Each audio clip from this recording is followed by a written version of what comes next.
몇 해 전에 제가 판교의 한 음식점에를 지인들과 같이 갔습니다. 음식점에 들어갔는데 입구에 카운터가 있고 그 뒤쪽 벽에 큰 액자가 하나 걸려 있었습니다. 그 액자에 쓰여져 있는 글귀를 보는 순간에 제가 얼른 발이 떨어지지 않았습니다.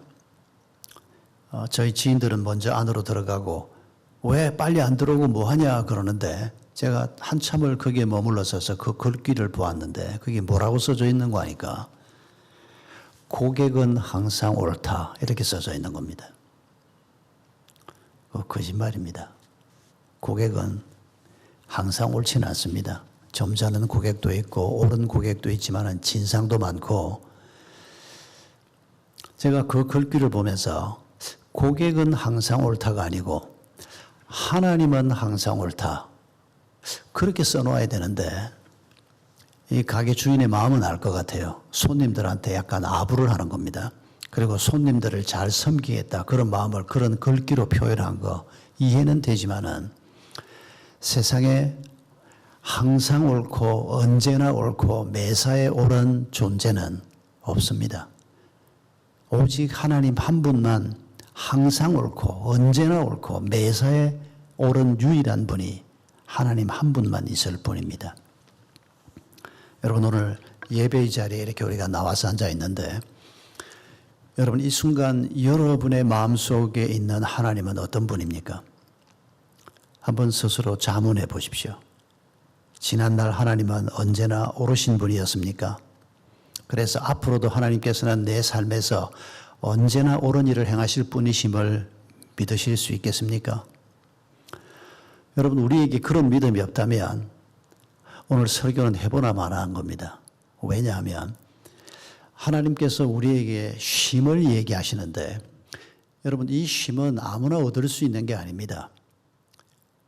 가끔씩 하나님이 누군지도 잘 모르는 사람들이 성경에 보니까 이렇게 써놓았더라. 인간을 천하보다 귀하다.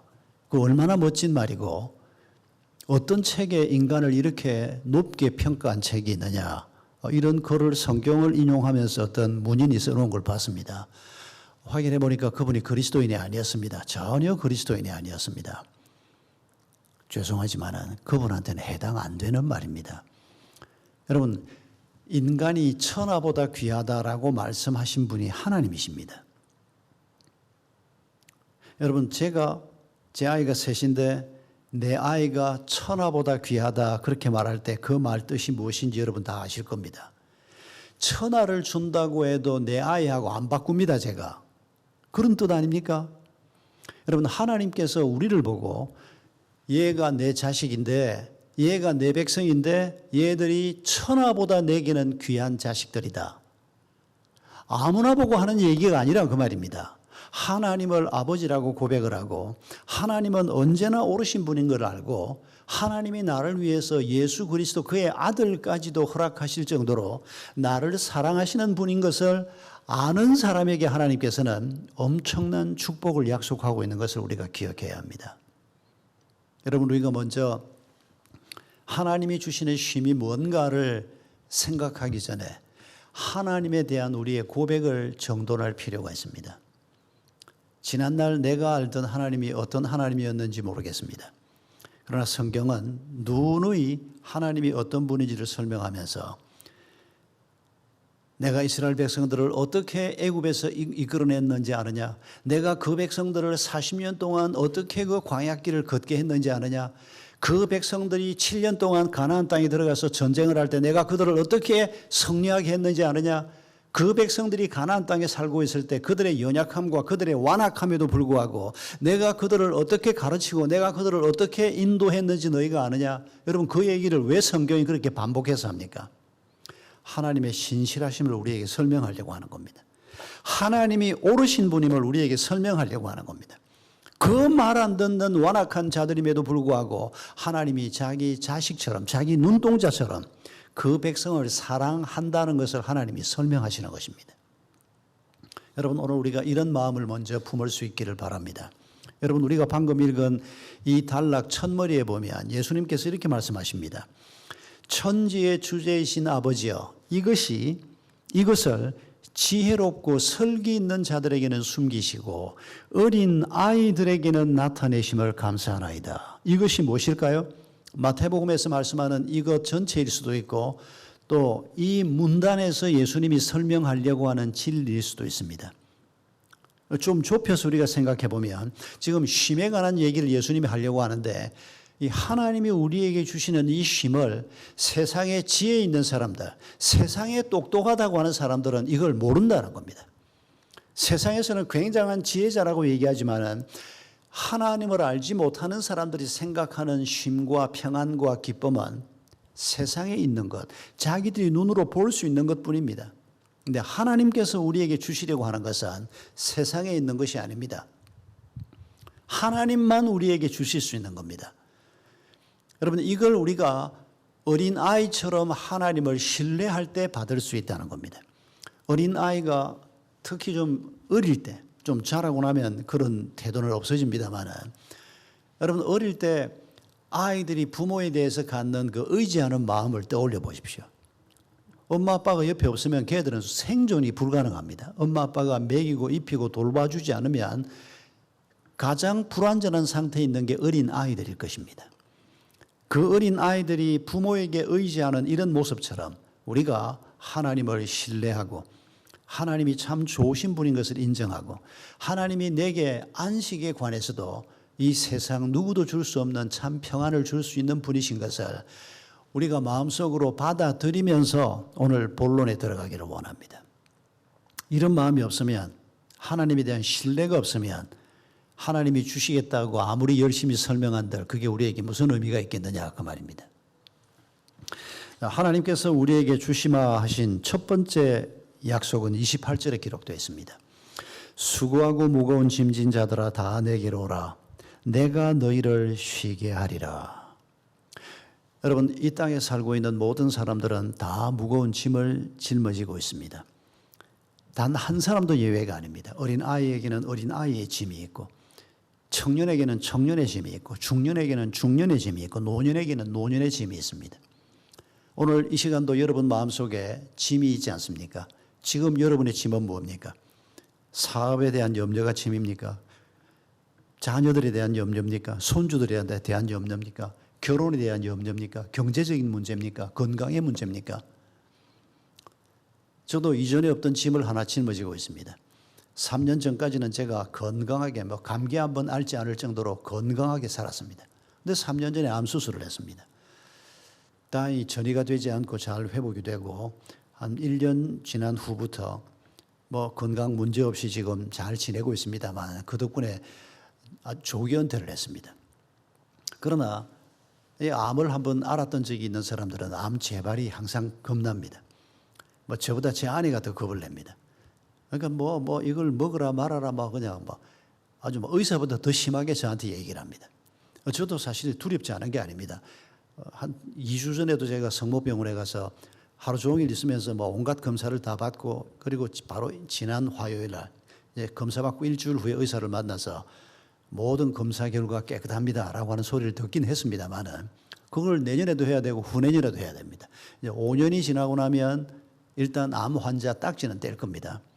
그러나 마음에 늘 이게 짐으로 남아 있을 겁니다. 여러분은 그런 짐이 없겠습니까? 암을 앓지 않은 사람이라도 여전히 아마 질병에 대한 짐이 있을 겁니다. 여러분, 그 모든 짐을 우리 주님이 지시겠다고 지금 말씀하고 있습니다. 특히 우리 인간에게 가장 무거운 짐은 인생살이에서 겪는 이런 짐보다 더 큰 짐이 하나 있습니다. 그건 죄짐입니다. 이 죄짐은 사람들이 깨닫기 전에는 그게 얼마나 우리를 힘들게 하는지를 모릅니다. 무엇 때문에 내가 외롭고 무엇 때문에 내가 돈도 좀 벌고 몸도 건강하고 결혼도 괜찮게 했고 아이들도 잘 자라고 있고 모든 게 괜찮은데 왜 내 마음이 이렇게 허하고 왜 내가 사는 것 같지가 않고 왜 내 인생이 왜 이런가 무엇 때문인지를 모릅니다. 그러다가 이웃집에 너무 평안하게 잘 살고 있는 처음 만났지만은 알고 보니까 대학 선후배 사이고 그래서 아주 친하게 지내는 자기보다 나이는 오래 한 2-3살 더 어린데 그 집에를 가보면 자기 집에 없는 게 있는 것 같다는 겁니다. 아이들을 대하는 엄마의 태도나 부부의 태도나 우리 집보다 가구가 더 좋은 것도 아닌데 너무 평안한, 도대체 이 사람의 비밀이 뭔가? 알고 보니까 이 사람이 교회 집사였고 크리스찬이었습니다. 나 당신 따라서 교회 한번 가보면 안 돼. 이렇게 해서 이 사람이 교회에 왔는데 바로 이 사람이 제가 방금 예를 든 그 사람입니다. 모든 것들이 괜찮은데 뭐 별 문제가 없는데 왜 내 마음이 이렇게 허하고 내가 기쁨이 없고 만족이 없는가? 여러분, 인간이 짊어지고 있는 모든 짐 중에서 죄짐은 창세기 3장에서부터 설명이 됩니다. 최초의 범죄가 선악과를 따먹는 죄입니다. 하나님이 먹지 말라 그런 선악과를 아담 하와가 따먹었습니다. 여러분, 그 죄의 본질이 뭔가를 잘 보십시오. 하나님은 먹지 말라, 그걸 먹으면 반드시 죽는다. 그런데 하와는 뭐라고 생각합니까? 정말 죽을까? 하나님이 말씀한 대로 생각하는 게 아니고 저렇게 먹음직스럽고 탐스럽고 괜찮아 보이는 저 열매를 먹는다고 설마 죽을까? 하나님이 말씀한 대로 받는 게 아닙니다. 그리고 내가 본 대로, 내가 느끼는 대로, 내가 판단한 대로 움직이는 것이 인간의 최초의 범죄입니다. 여러분, 이게 교만이요, 이기심입니다. 그러니까 하나님은 절대 먹지 말아라, 먹으면 죽는다 그러는데도 심지어는 아담의 예, 하와의 예는 아니지만은 죄를 바라볼 때 그 죄가 너무 근사해 보이고 그 죄를 오히려 내가 지으면 너무너무 행복할 것 같은, 그래서 죄에 빠지는 경우도 얼마든지 있습니다. 여러분, 인간이 하나님보다 더 똑똑할까요? 인간이 정말 하나님의 판단보다 더 나은 판단을 할 수 있습니까? 그런데도 우리가 자기 판단을 믿고 일을 저지릅니다. 이게 죄입니다. 이 죄 때문에 하나님과 인간이 텀이 벌어집니다. 하나님이 공급하시는 모든 아름다운 것들, 풍성한 것들이 끊어지게 됩니다.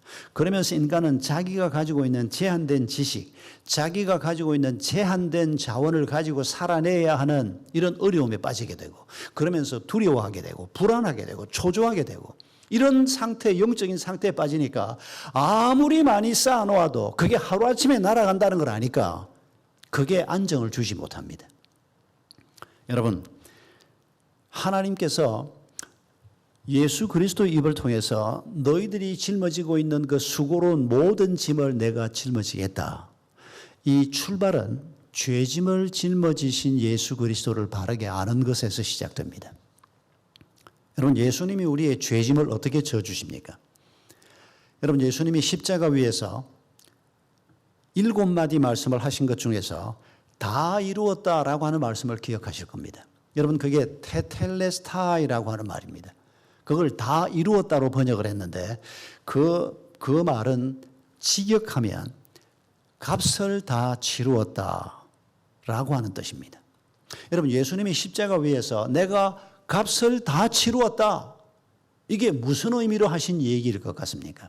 여러분, 테텔레스타이라고 하는 말은 예수님이 십자가 위에서 실제로 외치신 말은 테텔레스타이가 아닙니다. 히브리 말 혹은 아람 말로 외쳤을 텐데 그게 일상 언어였으니까 그 당시 사람들이 이 그리스어를 일상 언어로 쓰고 있었습니다. 그러니까 공부를 별로 많이 하지 않은 베드로도 그리스어로 베드로 전후서 편지를 쓸 수 있을 정도로 널리 그 언어가 퍼져 있었습니다. 그래서 번역을 할 때 테텔레스타이라고 번역을 했는데 이 단어가 학자들의 언어가 아니고 설교자의 언어가 아니고 사람들이 일상생활 속에서 쓰는 언어라는 겁니다. 언제 이 언어를 쓰는가, 이 단어를 쓰는가? 내가 빚을 졌습니다. 1,000만 원 빚을 지고 도저히 갚을 수가 없고 이자 내는 것도 힘들고 이렇게 살다가는 뭐 이자가 점점 늘어나고 빚이 점점 늘어나고 죽을 수밖에 없겠다 싶을 때 아버지가 나를 대신해서 그 빚을 갚아주면, 내가 내 돈으로 갚지 못해도 누군가가 나를 대신해서 그 빚을 다 갚아주면 나는 빚에서 해방되는 겁니다. 네 돈이 아니고 네 아버지 돈이니까 그건 안 돼, 그러진 않습니다. 내 아버지가 와서 빚을 갚아줄 때 내 앞에서 그 빚쟁이가 뭐라고 말하는 거니까 테텔레스타이라고 말하는 겁니다. 당신 빚이 이제 갚아졌다. 어떻게 되는 겁니까? 이제 그 빚의 채무에서 벗어나는 겁니다. 이제 더 이상 길에서 빚쟁이를 만나도 도망갈 필요가 없습니다. 이제는 이자를 낼 필요도 없고, 이제는 그 빚 때문에 압박감을 느낄 필요도 없고, 빚 갚기 위해서 돈을 저축할 필요도 없고, 자유로워지는 겁니다. 그게 테텔레스타이라고 하는 말입니다. 여러분, 예수님께서 십자가 위에서 테텔레스타이, 내가 값을 다 치루었다라고 하는 이 말의 의미는, 여러분 제사를 지내본 적이 없는 우리는 잘 모르지만은, 여러분 유대 백성들은 모세 때부터 계산해도 1500년 동안 예수님 당시에 제사 제도를 지내왔습니다. 제사 제도를 가지고 있었습니다. 속죄제가 뭔가를 생각해 보십시오. 내가 죄를 지었습니다. 그러면 죄의 값으로 나는 죽어야 합니다. 그런데 하나님이 죄 지었다고 다 죽일 수가 없으니까 속죄제를 드리게 합니다. 내가 양 한 마리를 가지고 성전으로 가면 제일 먼저 하는 게 뭡니까? 그 양의 머리 위에 내 손을 올려놓고 기도합니다. 내 죄가 양에게로 옮겨가는 겁니다. 하나님, 내가 이런 죄를 지었는데 내가 그 죄값으로 죽어야 하는데 하나님께서 나를 죽이지 않고 이 양에게 죄가 전가돼서 이 양이 죽음으로 내 죄를 사해 주시는 이 은혜를 감사합니다. 내가 다시는 죄를 범하지 않도록 도와주십시오. 그게 속죄제입니다. 그런데 하나님께서 내가 죄를 범할 때마다 양의 피를 하나님 앞에 바치는 그 제사 제도 가지고는 너무 불완전하니까 죄 없으신 하나님의 아들이 단 한 번의 제사를 드림으로, 십자가 위에서 드림으로 우리 모든 사람의 죄가 완전히 사해질 수 있는 길을 여신 것이 바로 십자가입니다. 예수님께서 그 십자가 위에서 내가 다 치루었다, 너희들의 모든 죄값을 내가 다 치루었다, 이 하나님의 말씀을 받고 내 지난 죄를 하나님께서 다 사해 주시는 것을 아멘으로 받아들이면 우리에게 자유가 있을 것이라고 말입니다. 그 죄가 우리를 이기지 못할 것입니다. 단숨에 다 이기지는 못해도 우리가 하나님의 도우심을 받으면서 그 죄 사함의 은혜에서부터 시작해서 그 죄를 또 다른 죄라도 또 짓게 되고 또 짓게 된다 하더라도 하나님이 그 죄를 사하시고 우리가 진심으로 주님을 붙들고 성령의 도우심을 의지하고 길을 걸어가면 우리가 죄를 조금씩 이겨나가고 마지막에는 우리가 죄를 완전히 이길 수 있는 자가 되는 것을 성경은 약속하셨습니다. 우리가 이런 길에 지금 초대를 받은 겁니다. 여러분, 죄짐이 우리에게 들어진다면, 그리고 또 앞으로 내가 죄를 범할 수도 있지만은, 그러나 그 죄 때문에 내가 죽지 않는 것을 내가 안다면, 왜요? 예수님께서 그 죄값을 치르셨기 때문에 내가 그 죄 때문에 파멸되고 죄 때문에 죽지 않는다는 이 믿음을 가지고 우리의 길을 걸어가면, 여러분 나머지 우리의 인생의 짐도, 그게 질병의 짐이든 경제적인 짐이든 그게 무슨 짐이든지 간에 그 짐을 하나님의 은혜 가운데, 하나님이 도와주시는 섭리 가운데 그 짐을 우리가 조금씩 극복할 수 있을 것입니다. 어떤 목사님이 저희 교회에 와서 설교를 하면서 했던 얘기가 제가 꽤 오래전에 들었는데도 늘 마음속에 남아 있습니다. 이분이 이런 얘기를 했습니다. 이제 설교 준비를 하고 목요일이 되면 교회 사무실에 이제 설교 본문 제목을 준비한 주보 원고가 만들어지고, 그게 이제 인쇄소로 갔다가 토요일 오전에 인쇄소에서 주보를 찍어서 보내주는 이런 시스템 하에 그 당시에 그 교회가 있었습니다. 목사님이 외부에서 교회 사무관사한테 전화를 했습니다. 이번 주일 설교 본문 시편 23편 1절로 6절, 설교 제목 여호와는 나의 목자시니. 그러니까 간사가 묻기를, 목사님 그게 전부입니까? 뭐가 더 필요해? 알겠습니다. 그러고 전화가 끊어졌습니다. 토요일 아침에 목사님이 나가보니까 벌써 새 주보가 목사님 책상 위에 와 있었습니다. 제일 먼저 본문 제목 제대로 나왔나 보니까 본문은 제대로 나왔는데 제목이 제대로 안 나와 있었습니다. 제목이 뭐라고 잡혀 있는 거 하니까 여호와는 나의 목자시니 뭐가 더 필요해? 이렇게 설교 제목이 잡혀 있는 겁니다. 목사님이 깜짝 놀랐습니다. 그래서 인터폰을 들고 사무관사 좀 치려고 인터폰을 들고 다시 주보를 보는데 여호와는 나의 목자시니 뭐가 더 필요해? 이 제목이 괜찮다는 생각이 들더라는 겁니다. 그래서 도로 인터폰을 내려놓고 그 제목을 다시 한번 들여다보는데 뭐가 더 필요해? 이 글귀에 맞추어서 자기가 준비한 설교 원고를 다시 고치기 시작했다는 겁니다. 그리고 그 다음날 설교를 했는데 평생에 잊을 수 없는 은혜로운 주일 예배 중에 하나가 됐다는 겁니다. 제가 그 설교를 듣지는 않았지만은 뭐가 더 필요해의 의미는 느낄 수 있습니다. 여러분 시편 23편 알지 않습니까? 여호와는 나의 목자시니 그분이 내 길을 인도하시고 내가 그 뒤를 따라가는 양입니다. 목자는 뭐 길이 여기가 어딘가 지금 가는 게 이게 동쪽인가 서쪽인가 생각할 필요 없습니다. 고민 안 해도 됩니다. 목자가 자기를 데리고 가는 그 길로만 잘 따라가면 그 끝에 맑은 물이 있고 푸른 초장이 나올 것을 알고 있기 때문입니다. 그런데 가는 길은 만만치는 않습니다. 사망의 엄침한 골짜기가 있습니다. 양에게는 아주 두려운 골짜기 길을 지나가기도 하고 그리고 원수가 기다리고 있는 이런 길도 있습니다. 그러니까 우리가 시편 23편을 읽을 때 아니 하나님께서 목자가 양을 인도하는 것처럼 나를 인도한다면 그 사망의 엄침한 골짜기 같은 데를 좀 지나지 말고 원수가 기다리고 있는 그런 곳에서 굳이 잔치상을 준다 그런 소리 하지 말고 아예 죽음도 없고 원수도 없는 그런 길로 나를 좀 인도할 수 없나? 그런 길은 없습니다. 왜 그럴까요? 이미 인간들이 하나님을 반역하면서 죽음이 이 세상에 가득합니다. 죽음 없는 곳이 없고 원수 없는 곳이 없습니다. 내가 남의 원수가 되기도 합니다. 이런 곳에서 하나님께서는 우리의 목자가 되셔서 우리를 지금 인도해 가시는 겁니다.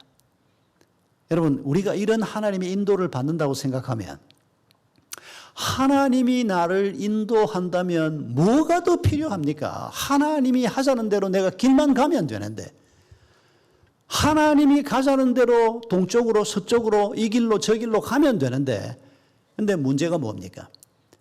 우리가 신앙생활을 하면서 뭐 잘 알지도 못하면서 하나님 하는 게 마음에 안 듭니다. 하나님이 이렇게밖에 뭘 못하나?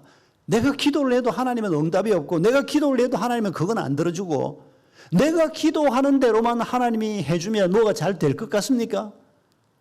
여러분 우리의 그 생각을 고치지 않으면 아마 계속 우리가 더 힘들 수 있습니다.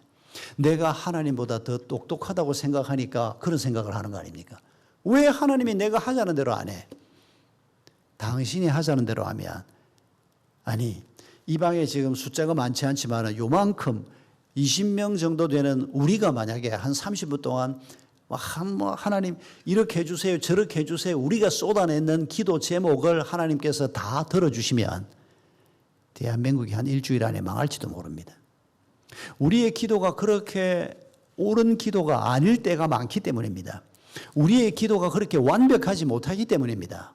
이기심이 섞여 있고 죄가 섞여 있고 잘 알지도 못하면서 뭐를 구하기도 하고 이런 잘못된 기도를 하나님이 아시기 때문에 로마서 8장에서는 우리의 연약함을 하나님께서 아시고 말할 수 없는 탄식으로 우리의 기도를 도우신다고 로마서 8장에서 얘기하지 않습니까? 여러분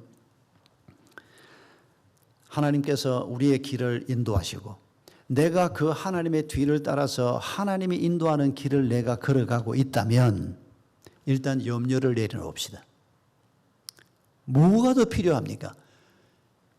뭐 남들이 입는 멋있는 거 입고 싶고 뭐 남들이 가진 거 좀 갖고 싶고 주로 그런 우리의 욕심 때문에 우리의 삶이 흔들린다는 것을 잊지 마십시오. 하나님은 자족하는 법을 배우라고 말씀하십니다.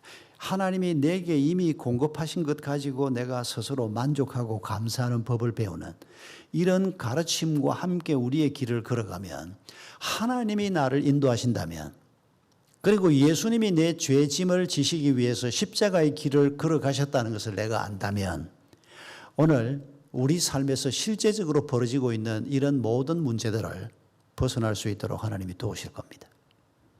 제가 3년 전에 1년 동안 추적을 하던 검사 결과가 마지막에 나온 게 3년 전 8월이었는데 저희 교회 집사님이 제 주치의였는데 목사님 죄송합니다. 암입니다 하는 전화를 받았습니다. 결과가 이제 오늘 내일 나올 거다. 그 연락을 하기로 하고 이제 기다리고 있었거든요. 아마 암입니다. 혹은 뭐 이런 불치병, 이런 엄청난 병입니다 하는 지적을 받아본 분들이 여기에서도 한두 분은 계실 겁니다. 숫자로 봐서. 나이 먹은 남자 셋 중에 한 사람이 암이고 나이 먹은 여자 넷 중에 한 사람이 암이거든요. 그러니까 우리 요 숫자 중에서 젊은 분들은 빼고 나이 먹은 사람만 계산하면 한두 분은 아마 저하고 같은 이런 병명을 전달받은 적이 있을 겁니다. 또 그런 거 아니라도 파산입니다. 또 그런 거 아니라도 배신이다. 친구가 어떻게 그럴 수가 있어. 여러분 이런 기가 막힌 경험을 안 해본 사람이 누가 있겠습니까? 다 우리가 아직까지 안 했다면 앞으로 하게 될 겁니다. 살면서 우리가 이런 문제를 다 겪게 되어 있습니다. 그러나 여러분 잊지 마십시오. 그런 일 때문에 너무 마음 상해하지 마십시다. 하나님이 그런 문제를 극복할 수 있는 힘을 우리에게 공급하신다는 겁니다. 저도 많이 놀랐습니다. 암입니다 하는 소리를 들을 때 깜짝 놀랐죠. 아닐 거라고 저는 생각했거든요. 워낙 건강했으니까. 그런데 깜짝 놀라긴 했지만은, 그리고 마음이 많이 흔들렸지만은, 그 이후에 하나님 앞에 더 겸손하게 엎드리고 하나님이 공급하시는 은혜를 입으면서 지금은 모든 게 그저 감사할 뿐이다. 이런 마음을 가지고 있습니다. 하나님께서는 모든 것을 합력해서 선이 되도록 우리를 인도하시는 분입니다. 가장 지혜로운 방법으로 그 하나님에 대한 신뢰를 잃지만 않는다면 말입니다. 두 번째로 하나님께서 우리에게 공급하시는 쉼은 29절에 기록되어 있습니다. 나는 마음이 온유하고 겸손하니 나의 멍에를 메고 내게 배우라. 그리하면 너희가 쉼을 얻으리니. 28절에 있는 쉼과는 다릅니다. 28절에는 내가 짐을 짊어지고 있다가 그 짐을 내려놓고 얻는 쉼이고 29절에 있는 쉼은 예수님께서 예수님의 멍에를 내게 메워주시고 네가 내 짐을 짊어져라. 그러면 네가 쉼을 얻게 될 것이다. 이렇게 말씀하는 아주 구별되는 쉼입니다. 신앙생활 하시면서 예수님이 여러분에게 무슨 멍에를 메라고 부탁을 하십니까? 혹시 생각해 보지 않았을 수도 있겠습니다만은 별로 복잡한 얘기가 아닙니다. 여러분 교회 직분이라는 게 예수님이 우리에게 맡겨주신 멍에라는 거 아시겠습니까? 이거는 뭐 아주 쉽게 우리가 동의할 수 있을 겁니다. 예수님이 찬양대를 하고 싶은데 네가 나 대신해서 찬양대를 좀 맡아라. 네가 나 대신해서 목사가 좀 되라. 네가 나 대신해서 집사가 좀 되라. 여러분 교회에서 우리가 맡아서 섬기는 일은 예수님이 지어주신 멍에입니다.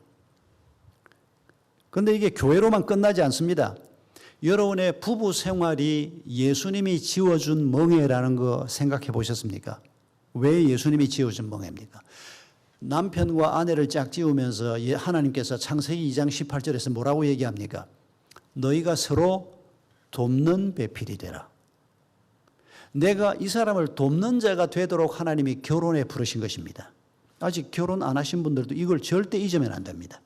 결혼이라고 하는 것은 내가 좋아하는 사람하고 만나서 살면 행복해지는 아닙니다. 절대로 그렇게 살아서는 행복해지지 않습니다. 결혼은 한 남자와 한 여자가 만나되 서로 섬기고 도우면서 돕는 배필이 되고 그리고 에베소 5장 28절 27절에 있는 대로 그 부부가 만드는 가정이 영광스러운 하나님의 교회가 되는 거룩함을 이루어가는 결혼도 우리의 멍에라는 거 기억해야 합니다. 사회생활을 하면서 내가 어떤 직종에서 일을 한다. 그게 바로 주님이 우리에게 지어주신 멍에라는 거 기억해야 합니다. 내가 사업을 하고 싶고 내가 그 직종에서 일을 하고 싶고 내가 이런 직업을 갖고 싶고 여러분 이게 하나님께서 우리에게 지어주신 멍에라는 걸 기억해야 합니다. 내가 그 일을 해서 돈 많이 벌어서 헌금하면 된다. 아닙니다. 그게 전부가 아닙니다. 내가 그 일을 잘함으로 다른 사람을 섬기는 일이 돼야 그게 그리스도인의 직업이 바르게 되는 것입니다. 그래서 그리스도인은 아무 직업이나 가질 수가 없습니다. 내가 하는 일이 섬김이 되지 못하는 일은 절대로 그리스도인은 가질 수가 없습니다. 내가 그 일을 바르게 잘함으로 다른 사람을 섬기는 일.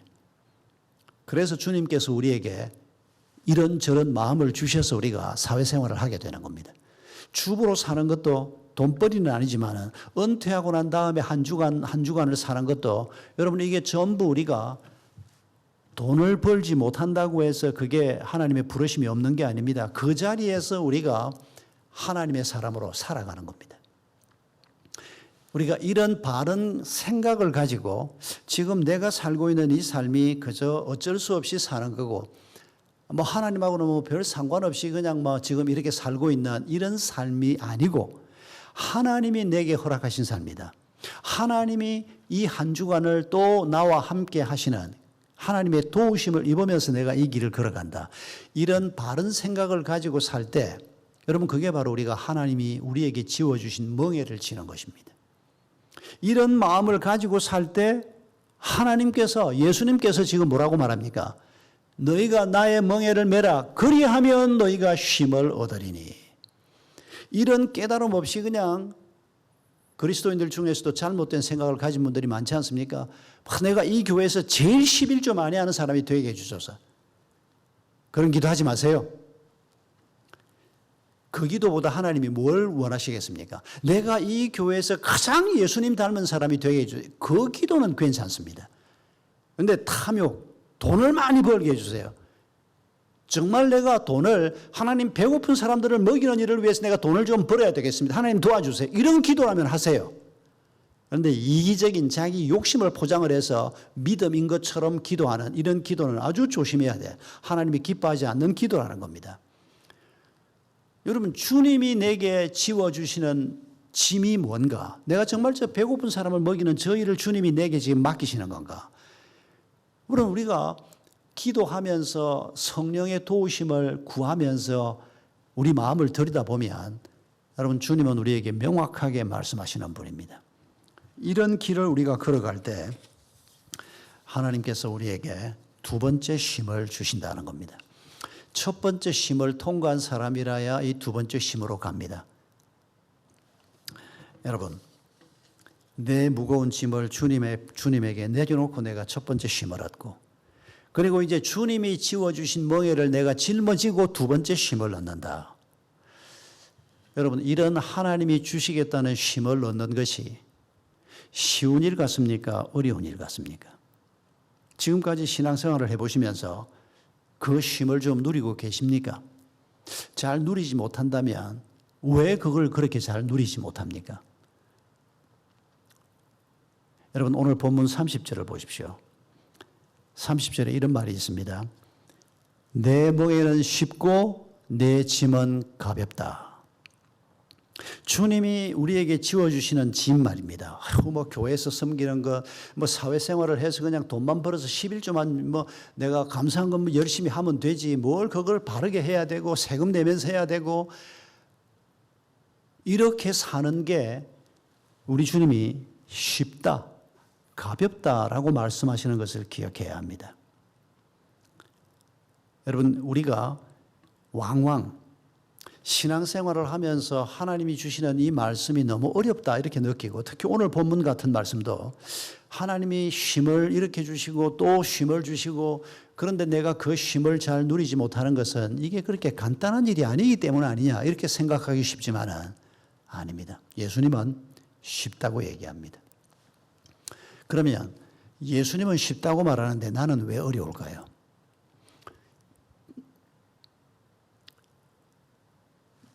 아까 반주자가 반주하는 거 보니까 저도 이 은퇴하고 난 다음에 버킷리스트라는 거 그러죠. 꼭 좀 배웠으면 하는 것 중에 하나가 어릴 때 피아노 조금 배우다가 말았는데 저거 다시 한번 배우는 건데 아니 제가 손가락도 뭐 짧지 않습니다. 힘도 제가 뭐 우리 저 반주자보다 더 셀 겁니다. 그런데 저 사람은 저렇게 잘 치는데 저는 왜 못 칩니까? 배우지 않았기 때문입니다. 여러분 저 자매가 팍 치는 걸 보면서 뭐 별로 이상하지 않지요? 뭐 배웠으니까 그렇게 잘 치지 이상할 거 없지 않습니까? 그러니까 안 배웠으면 못 치는 거지요. 여러분 오늘 본문이 이건 쉽다. 그런데 나는 어렵다. 왜요? 안 배웠으니까 어렵지. 배웠으면 쉽다. 여러분 오늘 본문에서 우리 주님이 분명히 그렇게 말합니다. 29절을 보십시오. 나는 마음이 온유하고 겸손하니 나의 멍에를 메고 내게 배우라. 배우라고 주님이 말씀하는데 우리가 이걸 잘 배우지 못할 때 우리 주님은 쉽다 그러는데 나는 어렵게 되는 이런 문제가 우리 앞에 있다는 겁니다. 예수님께서 뭐를 배우라 그럽니까? 내게 배우라라고 말합니다.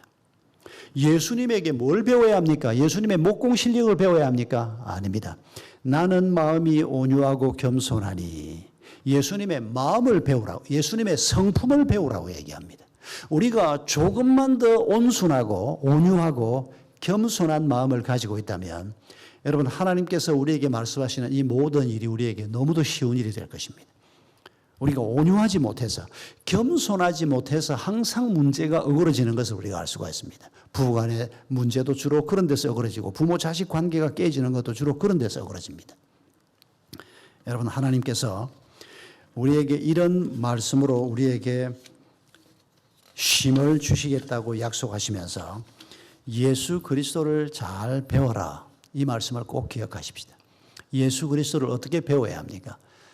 성경 공부를 하면서 배우지만은, 그러나 여러분, 성경 공부한다고 해서 배우지는 게 아니고 우리가 배운 말씀을 가지고 실제 삶 속에서 끊임없이 말씀의 거울로 나를 비추어 봐야 하는 겁니다. 아, 내가 온유하지 못하게 말했던 게 뭐지? 내가 겸손하지 못한 마음을 가지고 행했던 게 뭐지? 부부 관계에서도 우리가 끊임없이, 자식들하고의 관계에서도 끊임없이 우리 자신을 말씀의 거울 앞에 비추어 보는, 그리고 성령께서 우리를 깨닫게 해주시고 우리에게 말씀해 주시고, 여러분, 이런 신앙, 제대로 된 신앙의 길을 걸어갈 때 우리가 예수 그리스도를 배우게 되고, 예수 그리스도를 배운 다음에는 다른 사람을 대할 때 우리가 온유하게 대하고 겸손하게 대하는 것이 가능해진다는 겁니다. 그리고 그렇게 가능한 능력을, 예수 성품을 우리가 가지고 있으면서 주님을 바라볼 때 주님이 다양한 방법으로 우리의 짐을 지실 것입니다. 주님이 짐을 져주시는 방법은 다양합니다. 여러분마다, 여러분 한 분 한 분마다 다 다를 것입니다. 그러나 분명한 것은 주님이 우리의 짐을 져주신다는 겁니다. 그리고 우리가 주님이 지어주신 그 멍에를 짊어지고 갈 때 거기에 또 놀라운 기쁨이 있다는 것입니다. 여러분, 이 하나님의 말씀을 우리가 오늘 마음에 품고 이번 한 주간을 우리가 살면서 기대하는 마음을 가지고 출발하십시다. 하나님께서 어떻게 나를 도우실까? 하나님께서 이렇게 하실까 저렇게 하실까 우리가 구체적으로 생각을 하더라도 놀라운 방법으로 하나님이 내 짐을 져주시는 것에 대해서 염려하지 말고 기대하는 마음을 가지고, 믿음을 가지고 한번 지켜보면서 한 걸음 한 걸음 길을 가보십시다. 이번 주간에 여러분에게 그런 일이 일어나기를 바랍니다.